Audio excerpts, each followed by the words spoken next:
오늘은 시험에서 승리하기입니다.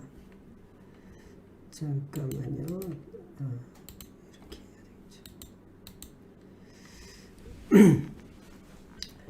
되겠죠. 오늘 중심 삼고 요절 말씀입니다. 근신하라 깨어라 너희 대적 마귀가 우는 사자같이 두루 다니며 삼킬 자를 찾나니 너희는 믿음을 굳게 하여 저를 대적하라. 이는 세상에 있는 너희 형제들도 동일한 고난을 당하는 줄을 알미니라. 베드로전서 5장 8절에서 9절 말씀입니다.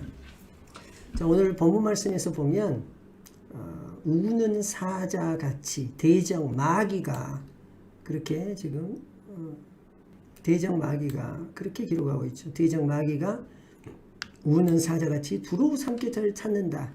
그런데 여기에서 이것이 어떤 특별한 사람에게만 그런 게 아니라 모든 사람들에게 동일한 고난을 받는다. 이 성경에 이렇게 지금 이야기하고 있습니다. 대적 마귀가 모든 사람에게 동일한 고난을 준다. 시련 없이 세상을 통과할 수는 없다. 모든 사람이 시련을 받는다는 말입니다. 사탄은 틀림없이 시험하고 유혹하고 넘어뜨리려고 악한 음모를 드러낼 것이다. 그래서 이 고난과 시험이 오는 그 근본적인 원인은 사실 사탄에게 있어요. 근데 이 사탄은 자기가 왕이 되려고 하는 것이 목적이 아닙니다. 왕이 될 수 없다는 것을 잘 알아요. 그러니까 하나님을 대적해서 사탄이 이길 수 없다는 걸 잘 알고 있습니다. 사탄의 목적은 뭐냐? 하나님을 이기려고 하는 게 아니고 하나님이 사랑하고 하나님이 아끼는 사람을 어떻게 해서든지 하나님으로부터 떼어내려고 하는 것입니다. 그리스도인은 이러한 그래서 악한 음모를 드러내는데 그리스도인은 이러한 유혹과 시험을 어떻게 극복하며 승리할 것인가를 성경을 통해서 오늘 배우려고 하는 것이고, 사단이 원하는 것은 바로 이것입니다. 태초 이후로 사탄의 목표는 하나였다. 그것은 사람들을 하나님의 사랑과 보호에서 분리시키는 것이다. 사탄이 하나님을 이기려고 하지 않습니다. 그리고 자기가 심판받는다는 것도 알아요. 그러니까 우리가 이런 말 많이 쓰잖아요. 너 죽고 나 죽자 이거거든요. 사탄은 혼자 죽고 싶지 않습니다. 혼자 심판받고 싶지 않아요. 그래서 심판받을 사람, 사탄이 내가 왕이 되면 너희 잘 살게 해주겠다. 여러분, 그런 것은 다 거짓말이에요. 사탄이 왕이 될 수도 없고 사탄이 주인공이 될 수도 없어요. 사탄이 우리를 축복하는 것도 아니죠. 그러니까 잠깐 그렇게 보이게 할 수는 있지만 결국 사탄의 목표는 자기가 심판받는데 그 자기가 완전히 영벌 속으로 들어가는 그 자리에 사람들을 데리고 가고 싶은 거예요. 그게 목표입니다. 사탄의 목표. 하나님으로부터 사람들을 분리시키려는 목표. 이 목표를 이루기 위해서 사탄은 말씀을 변질시키죠. 그럴듯하게 그게 말씀이다. 하나님이 그렇게 말한 것처럼. 그래서 말 하나를 바꾸든지 끝을 바꾸든지 90개는 맞는데 10개가 틀리거나 9개는 맞는데 1개가 틀리게 만들거나 말씀을 변질시켜요. 사람들을 유혹하죠. 그리고 결국은 말씀 없이 하나님 없이 스스로 살 수 있도록 사탄이 하나님 대신 나를 따라라 그렇게 안 합니다. 그러니까 우리는 부담이 없죠. 너 독립해서 살아라. 우리가 사탄을 따라가는 게 아니라고 그렇게 이야기를 하는 거예요. 사탄이 나 따라라고 말하는 게 아니니까. 그래서 너 혼자 하나님 없이 살도록 만들어 버립니다. 그게 불순종이고 그게 교만인데, 그래서 죄에 묶이게 하고 이것이 사탄이 에덴 동산에서 하와에게 했던 일이고 아담에게 했던 일이다. 그런데 걱정 안 해도 되는 게 그리스도인들이, 사탄은 우리를 대적하는 자이고 우리는 사탄의 대적에 대해 시험에서 어떻게 승리할 것인가를 성경을 통해서 배울 수 있기 때문입니다. 사탄이 이 세상의 신으로 불리운다 할지라도 잠깐 사탄의 권세는 엄청나고 대단해요. 물론 하나님에게는 그 근처에도 미치지 못하지만 사람을 유혹할 만큼, 사람에게 겁을 줄 만큼, 그리고 내가 너에게 무슨 권세를 주겠다고 거짓말을 할 만큼 사탄은 대단합니다. 그럼에도 불구하고 하나님은 그를 정복할 권세. 그렇죠? 여러분, 우리가 그런 대단한 사탄의 그 권세를 깨트릴 권세를 십자가로부터 우리가 받았다는 사실이 중요한 거예요. 사탄이 우리를 끊임없이 넘어지게 하고 나도 죽지만 너도 죽음의 길로 내가 인도하겠다 하겠지만 우리에게는 우리가 할 것은 이 사탄을 정복할 권세를 우리에게 주셨다. 이거 기억하는 거죠. 우리는 십자가에서 예수님의 죽음을 통해 얻은 권세, 은혜죠, 은혜. 우리에게 부여된 권세. 이것 때문에 사탄을 물리칠 수 있고 사탄에게 승리의 영향력을 행사할 수 있습니다. 예수님이 제자들을 보내면서 그 사탄의 권세가 떨어지는 것, 그것을 제자들이 보기를 원했던 거예요. 아무것도 아닌 거죠. 사탄의 유혹이라고 하는 게.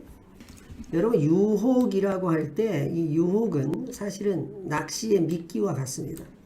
미끼는 먹이가 아니에요. 먹이처럼 보여요. 그러니까 그게 본질인 것처럼 보이지만 실제로는 그게 빈 깡통이잖아요.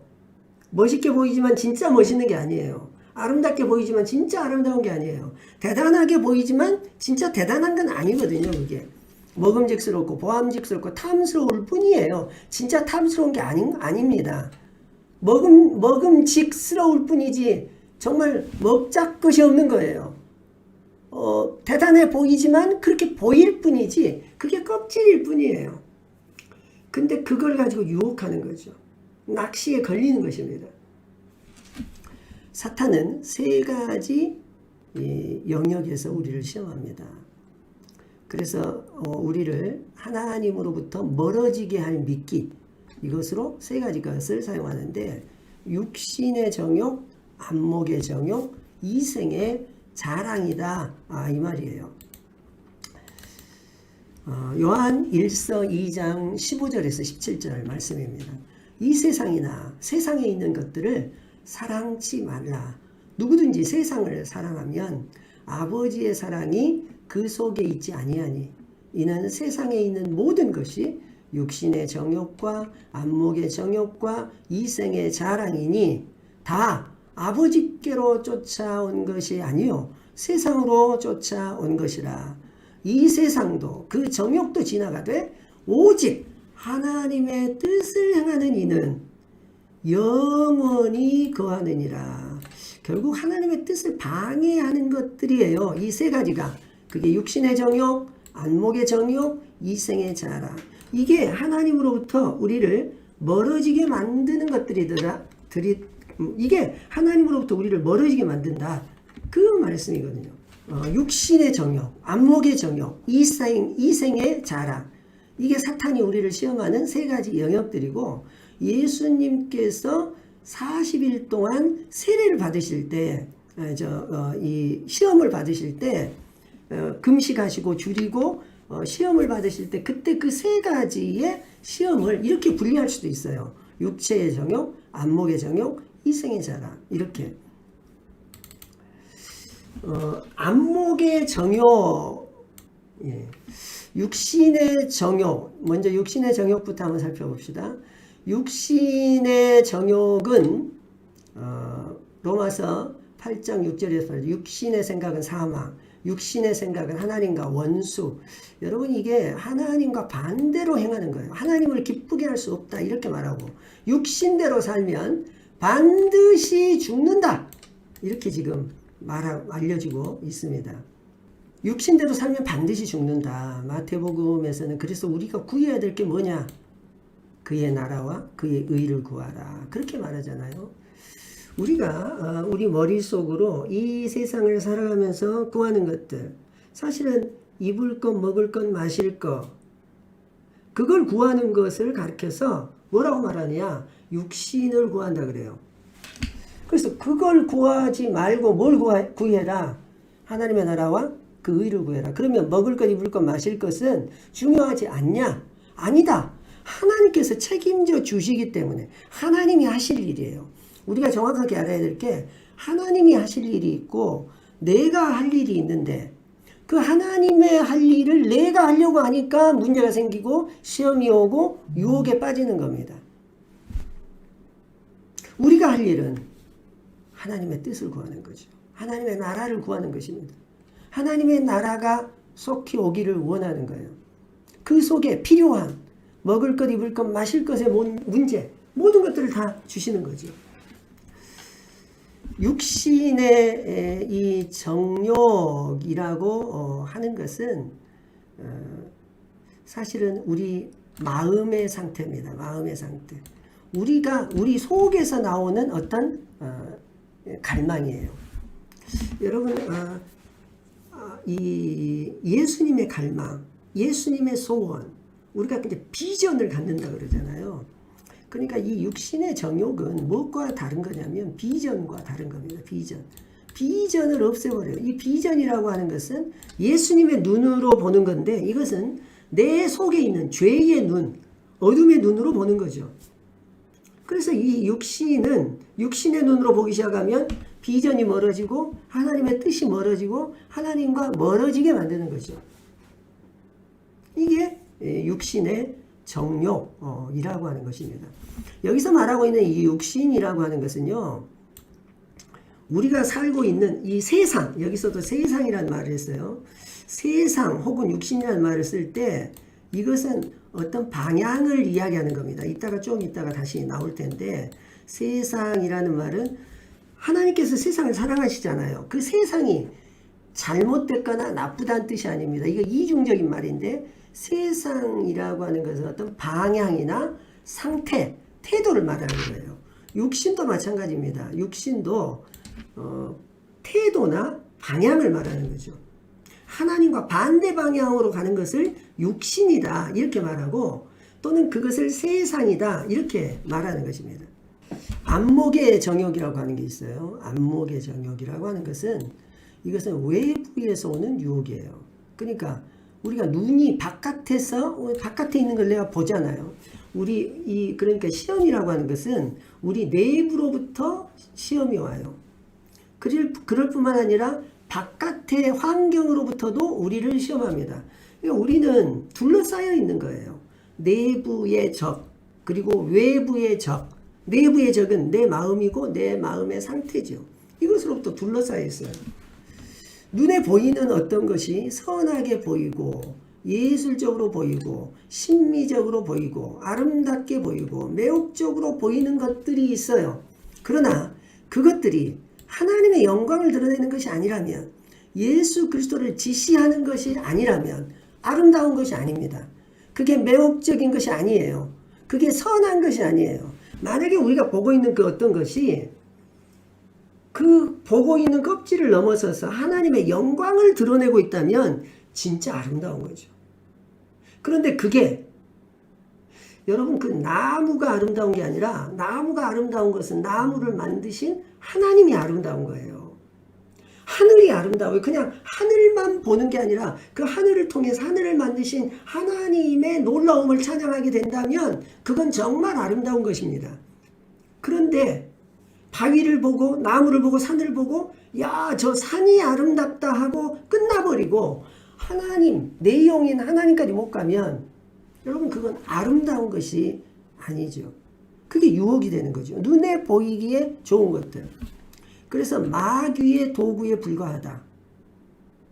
그게 아무리 아름다워도, 그래서 동물을 만들고 산을 만들고 아름다운 나무로 무엇을 깎아서 장식을 하고, 그게 다 우상이 되고 마는 거예요. 하나님의 영광을 가로채는 것이기 때문에. 아름다움은 오직 하나님으로부터만 나오는 거죠.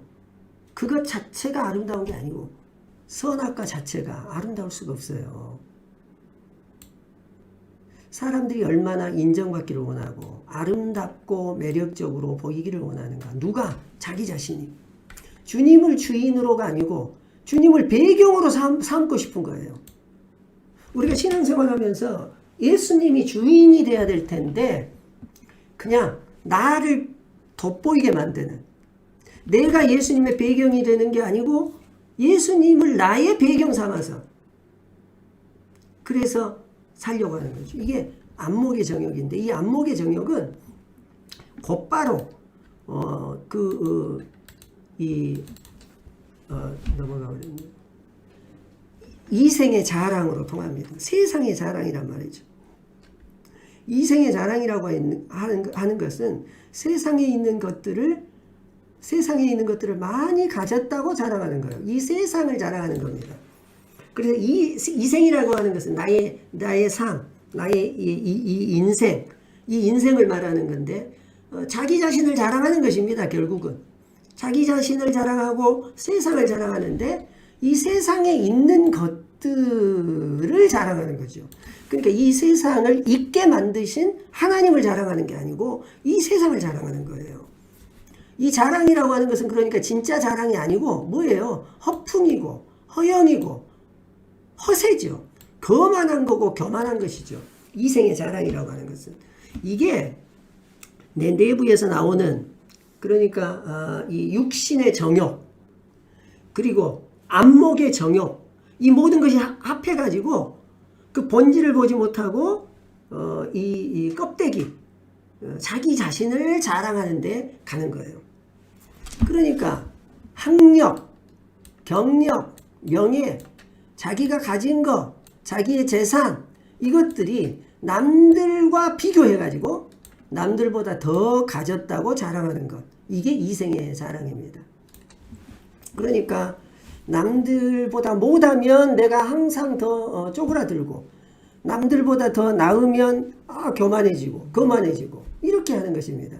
넓은 집, 좋은 차를 가졌다고 자랑하고 멋진 옷을 가졌다고 자랑하고 못 가진 자들 이들은 무시하는 것. 이게 이생의 자랑이에요. 여러분 사무엘상 16장 7절에 보면 이렇게 말하잖아요. 그의 용모와 키를 보지 말라. 겉모양이 아니라고 하죠. 겉모양 그것은 이 겉모양은 내면에 그래서 하나님께서 보시는 것은 이 용모와 키를 보지 않고 그의 어떤 학력, 경력, 명예, 소유, 재산 이런 거 보지 않고 경력 이런 거 보지 않고 나는 중심을 본다. 그렇게 말씀하시잖아요. 하나님께서 이게 사울과 다윗의 차이였어요. 하나님은 중심을 본다. 그래서 세상이라고 하는 것은요. 방향을 말하는 겁니다. 지금 우리가 그래서 이 시험의 근본적인 것들은 왜 이런 시험이 닥쳐오는가? 여기 설명이 되어 있는데 세상적이다. 우리가 이런 말 쓰잖아요. 세상적이다. 이 세상적이란 말은 그냥 세상을 가리키는 말이 아니고 이게 상징적인 용어입니다. 세상사랑이란 마음의 문제다. 마음의 문제. 그러니까 행동 이전에 태도의 문제, 방향의 문제, 마음의 문제를 세상적이다. 세상적이라는 말은 하나님과 반대 방향으로 가고 있다는 뜻이에요. 이게. 그러니까 이 세상이라는 말은 하나님이 창조한 세상을 가리키는 게 아니고 상징적인 말로 썼는데 하나님과 반대 방향으로 가는 것. 세상을 사랑하는 것만큼 하나님 아버지와는 멀어집니다. 이것을 세상적인 원리다 그렇게 말하고 여러분들이 기억하려고 하면 시소 원리를 기억해야 돼요. 시소. 그러니까 시소가 있으면 가운데가 있고 시소가 한쪽이 낮아지면 한쪽이 높아지고 한쪽이 낮아지면 반대편이 높아지잖아요. 이게 시소 원리인데 세상을 사랑한다, 세상적이다 라는 말은 결국은 하나님을 잊어버렸다는 말이에요. 내가 세상을 향해 가면 반대로는 하나님으로부터 멀어진다는 뜻이고 만약에 내가 세상을 등지고 간다는 말은 하나님을 향해서 간다는 말이고 그래서 세상적인 것은 하나님의 사랑과 하나님의 뜻에 대해서 반대적 방향 더 이야기하면 적대적 반응을 만들어내는 것 그것을 우리가 세상적이다 라는 표현을 쓰는 겁니다. 이건 상징적인 용어예요. 시소 원리를 다시 한번 이야기를 한다면요. 하나님을 사랑하는 기쁨을 잊어버리고 우리가 자신을 볼 때 기쁨이 잊어져 버렸어요. 하나님의 뜻을 행하기 위한 열망이 사라지고 이 열망이 사라지고 성경이 지루해지고 기도가 어려워져요. 그러면 자신을 점검할 때입니다. 여러분 우리가 보면 시험이 우리가 세상을 살면서 시험이 닥쳐와요. 시험. 뭐 고난일 수도 있어요. 이게 고난일 수도 있고 뭐 유혹일 수도 있고 뭐 온갖 종류의 유혹일 수도 있는데 이것 없이 살 수는 없어요. 이 땅을 살면 항상 이게 있는데 이것을 만들어내는 근원은 사단이라 했잖아요. 우리를 하나님으로부터 분리해내기 위해서. 그래서 분리된 상태에서 이런 것들이 오는 겁니다. 시험이 오고 고난이 오고 유혹이 와요. 당연히 옵니다. 이런 것들을 통과하면서 어떻게 되느냐? 하나님이 잊혀지고 열망이 사라지고 그 다음에 성경이 지루해지고 기도가 어려워져요.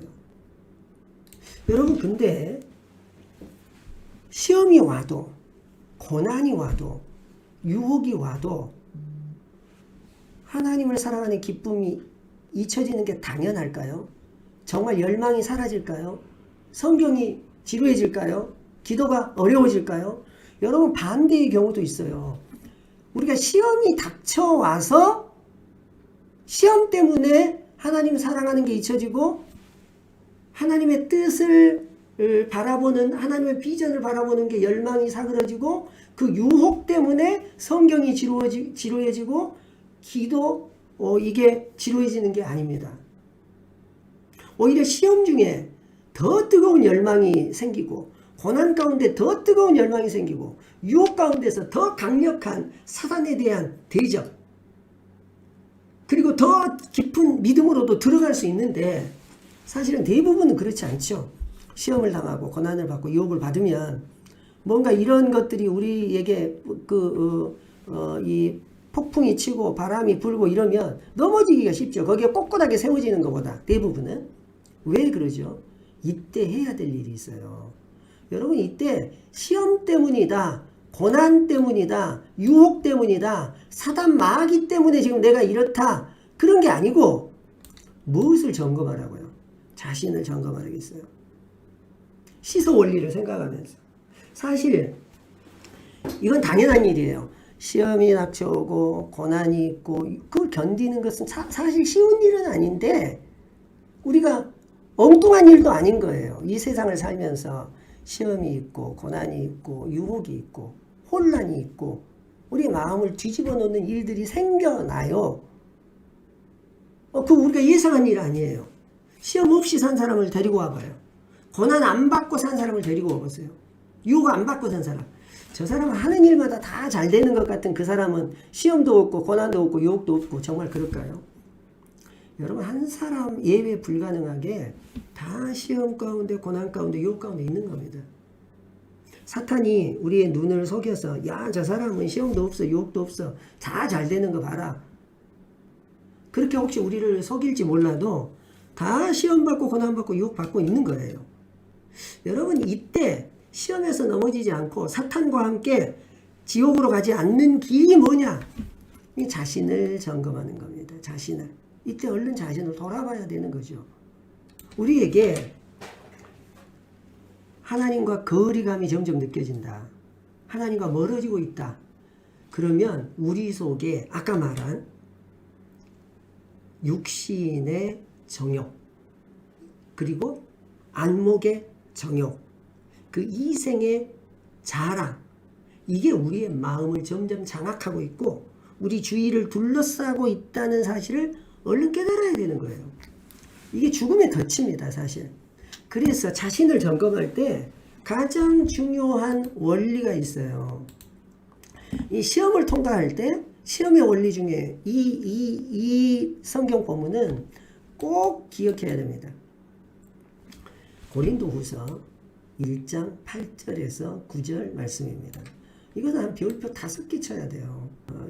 여기에는 여러분 성경에가 빨간 별로 표시가 되어 있어야 되고 아예 그냥 성경에 구멍이 뚫어져서 없어져 버려야 돼요. 고린도후서 1장 8절에서 9절. 자, 한번 읽어볼게요. 형제들아, 우리가 아시아에서 당한 환난을 너희가 모르기를 원하지 아니하노니 힘에 겹도록 심한 고난을 당하여 살 소망까지 끊어지고 라고 말합니다. 그러니까 시험, 유혹, 핍박, 온갖 고난이 누구에게 닥쳐왔냐? 바울에게 닥쳐온 거예요. 구원받은 바울에게, 헌신한 바울에게. 바울조차도 시험 당했다는 것은 우리에게 참 위로가 돼요. 왜냐? 바울도 시험을 당하고 고난을 당했는데 바울이 뭐 잘못해서 지금 시험 당하고 고난 당한 게 아니에요. 지금 여기서는 사명자로 사는데 그 사명자 앞에 사탄이 그렇게 넘어지게 만들려고 환난을 주고 고난을 주고 살 소망까지 끊어지게 만들고, 아 이거 진짜 지친다, 힘들다, 나 여기서 그만두고 싶다, 포기하기 쉽게 사탄이 그렇게 만들었던 거예요. 그런데 바울 사도의 이 놀라운 고백이 9절에 나오는데, 우리는 우리 자신이 사형 선고를 받은 줄 알았다, 이렇게 속이는 거죠. 너 끝이다. 사탄이 속이는 거예요, 이게 사실은. 근데 여기에서 핵심적인 고백이 뭡니까? 이는 우리로 자기를 의지하지 말고, 그러니까 바울 사도는 끊임없이 예수님을 의지했다고 생각할 거 아니에요. 근데 참 이게 그 깨달음이 아니니까 날마다의 삶이에요. 자기를, 그래서 나는 날마다 죽노라라고 바울 사도가 고백하게 되는데, 우리가 어떤 시험이나 유혹이나 어떤 반대나 핍박이 닥칠 때 성경을 읽기 쉽고 기도해도 별로 효과가 없는 것 같고, 그럴 때 기쁨이 사라지고 열망이 사라지고 간절함도 사라질 때, 내가 무엇을 의지하고 있는 거지? 내 가치 판단 기준이 뭐지? 그냥 맛있는 거 먹고 싶고 편히 쉬고 싶고 남들처럼 살고 싶고. 근데 여기에 자기를 의지하지 말고 그랬어요. 오직 죽은 자를 다시 살리시는 하나님만 의지하게 하려 하심이라. 의지하게 하심이라. 하나님만. 십자가죠, 이게. 예수님이잖아요. 예수님의 십자가만 의지해라. 하나님만 의지해라. 여러분, 이게 정말 잘 안 됩니다. 뭐라고 썼냐면, 시험이나 유혹이나 고난이나 핍박을 받을 때, 어떤 문제가 생길 때 우리는 자꾸 내가 어떻게 해야 되지? 라는 생각을 그냥 본능적으로 해요. 그런데 무엇을 하려고 하지 말고 하나님만을 의지하라, 그 말이거든요. 바울 사도도 뭔가를 해보려고 자꾸 시도하는 거예요. 그게 알고 보니까 아직도 자기가 깨지지 않은 증거고 예수님을 의지하지 않은 증거더라. 내가 무엇을 하려고 하면 할수록 이게 늪과 같아서 점점 빠져들어요. 우리가 시험이 닥치고 고난이 닥치고 뭔가 어려운 일들이 있을 때 이걸 풀어보려고 뭔가 내가 시도하면 할수록 그것이 늪과 같아요. 점점 빨려 들어가는 것입니다. 그게 예전에 이제 우리 대통령 선거할 때 그런 이야기가 뉴스에서 많이 나왔어요. 그게 뭐 정치 분야에서도 많이 나온 거지만, 코끼리를 생각하지 말아라. 그러면 자꾸 코끼리를 생각하지 말라라는 말이 계속해서 코끼리를 생각하게 한다는 거죠. 여러분, 우리가 시험을 닥치고 환난을 겪을 때 그 시험을 풀기 위해서, 그 시험에서 벗어나기 위해서, 그 고난에서 벗어나기 위해서, 이 시험에서 내가 어떻게 헤어나올까 자꾸 시험에서 벗어나오는 게 아니고 그 시험에 계속 빠지는 거다, 그 말이에요. 그 시험에서 무엇을 해보려고 자꾸 하는 것 자체가. 그 시험 중에서 우리의 본질적인 문제는 하나님을 놓치는 데 있는 거예요. 하나님을 바라보지 못하는 데 있습니다. 하나님과 관계가 떨어지는 데 있어요. 시험이 아니고. 사실은 그러니까 이렇게 말해야죠. 시험이 닥치고 고난이 오고 유혹이 시작돼도 이것들은 사실 큰 문제가 아니에요. 이게 미끼들인 거예요. 미끼. 진짜 문제는 뭐예요? 본질은 하나님과의 관계인 거예요. 하나님과의 관계. 여기에 속지 말라고요. 시험에 속지 말고 고난에 속지 말고, 정말 힘드니까 고난받고 있으니까, 환난받고 있으니까 계속 그 고난만 생각하잖아요. 힘든 것만 계속 생각하는데 바울 사도가 깨달은 거예요. 내가 하나님을 잊어버렸구나. 너무 힘드니까 환난만 생각하고 너무 힘드니까 고난만 생각했던 거예요. 진짜 그것은 그냥 하나님을 생각하는 순간 그 모든 것들은 다 이것들이 하나님을 생각하지 못하게 만드는 것들이에요. 그것만 알면 하나님만 생각하면 되잖아요. 이게 너무 간단한 원리예요. 간단한 원리. 바울 사도가 지금 우리에게 가르쳐주고 있는 겁니다. 내가 뭘 해보려고 하면 할수록 우리는 수렁에 빠져요. 항상 하나님을 의지하고 하나님을 의식하고 하나님만 바라봐라. 우리 아까 찬양했잖아요. 주품에 품으소서. 거친 파도 날 향해 와도. 여러분 그 가사의 내용의 핵심이 어디 있어요? 주와 함께 날아오르리. 그거 아니에요. 잠잠하게 주를 보리라. 그거 아니에요. 거친 파도를 보는 게 아니고 폭풍을 바라보는 게 아니고 그 폭풍 속에서 주를 바라보겠다. 그 폭풍 그 거친 파도 속에서 주와 함께 날아오르겠다. 여러분 우리가 이제 이게 너무 자주 듣던 메시지인데 우리가 좀 정리하면서 듣는 거죠 지금. 시험이라고 하는 게 있는데 그 시험을 생각하면 할수록 시험 가운데서 벗어나올 방법이 없어요. 계속 시험에 빠지는 거죠. 내가 뭘 해보려고 하면 할수록 시도하면 할수록 내가 무엇을 시도해서 할 수 있는 것이라면 그렇게 해서 빠져나온 사람들이 수없이 많이 있을 거 아니에요. 그런데 그런 식으로 빠져나온 사람이 한 사람도 없는 거예요. 그게 죽을 길이라는 거예요. 그러니까 빠져나온 사람들은 어떤 사람들이에요? 하나님을 의지한 사람들이잖아요. 하나님을 바라본 사람들은 빠져나왔고 계속 빠져나오려고 시도한 사람들은 다 빠져서 죽은 거예요.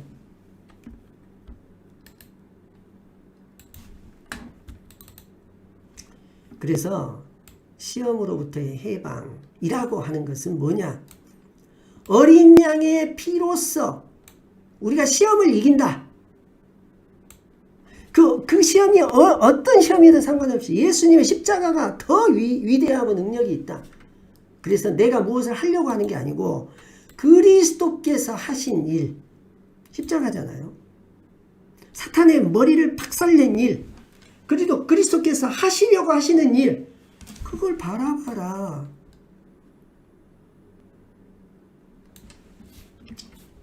여러분 우리는 이렇게도 말할 수 있어요. 하나님의 말씀이 시험을 이기는 것입니다.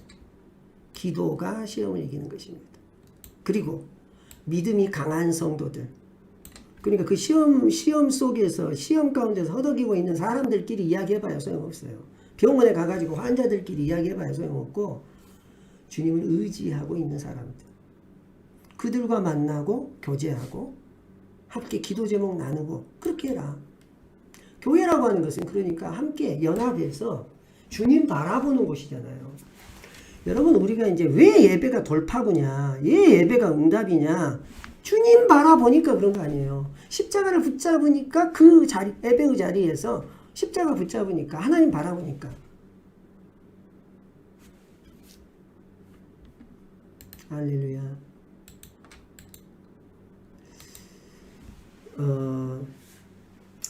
오늘 강의를 마치는데요. 이렇게 사실 내용은 너무 우리가 잘 알고 있는 것들을 좀 확인했어요. 지금 나에게 직면하고 있는 문제가 뭐냐, 나를 괴롭히고 있는 시험은 뭐냐, 뭐 여러 가지 이야기할 수 있죠. 사실 꼭 숨기는 것보다 이런 내용들이 있다라고 말하고 기도 제목 이야기하는 것으로도 이미 그 문제를 벗어나는 길이잖아요. 그걸 내가 가지고 끙끙거리고 있으면 그걸 던져버려야죠. 기도 제목을 이야기하면서 내 문제를 던져버려야지. 그걸 남들에게 안 보여준다고 해서 없어지는 게 아니고 내 속에 꼭 숨기고 있고 예수님 앞에 드러내지를 않잖아요. 혹시 뭐 다른 사람들한테 일일이 이야기를 하지 않는다 하더라도 최소한 예수님께는, 하나님께 내 문제가 뭔지를 말해야 될 거 아니에요. 그리고 도움이 되는 말씀들, 예수님께 기도 요청을 하고, 멘토에게 기도 요청을 하고, 목사님께 기도 요청을 하고, 내게 필요한 말씀을 주시라고 해야죠. 여러분 시험을 이기는데 효과적인 방법들이 있는가? 물론 효과적인 방법들이 뭐가 있을까? 스스로 그 시험을 극복해 보려는 방안, 사실 그런 건 존재하지 않아요. 효과적인 방법, 유일한 방법은 뭐냐? 주님을 의지하는 겁니다. 우리가 좀 점검할 것은 혹시 내가 내 주위에 이 육체의 정욕으로 둘러싸이진 않냐, 안목의 정욕으로 둘러싸이진 않냐, 이생의 자랑으로 둘러싸이진 않냐. 이것들이 우리를 자꾸 하나님과 거리두게 만들고 띄워놓을 거예요. 여러분 사탄의 목표는 사탄 스스로가 왕이 되는 데 있는 게 아닙니다. 사탄은 스스로 심판받을 존재라는 걸 잘 알고 있어요. 하나님과 대적할 수 있는 게 아닙니다.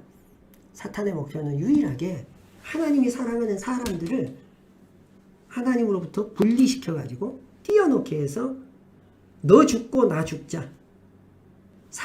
내가 죽는데 죽을 사람들을 끌고 가고 싶은 거예요. 그럴듯하게 보이는 모든 것들은 사실 다 껍데기예요. 그 미끼. 여기에 걸리면 죽는 겁니다. 그냥. 그렇게 살면. 뭐 순간적으로는 멋있게 보일지 몰라도 그건 죽는 길이에요. 죽음의 길입니다. 오늘은 여기까지 우리가 살펴봤습니다.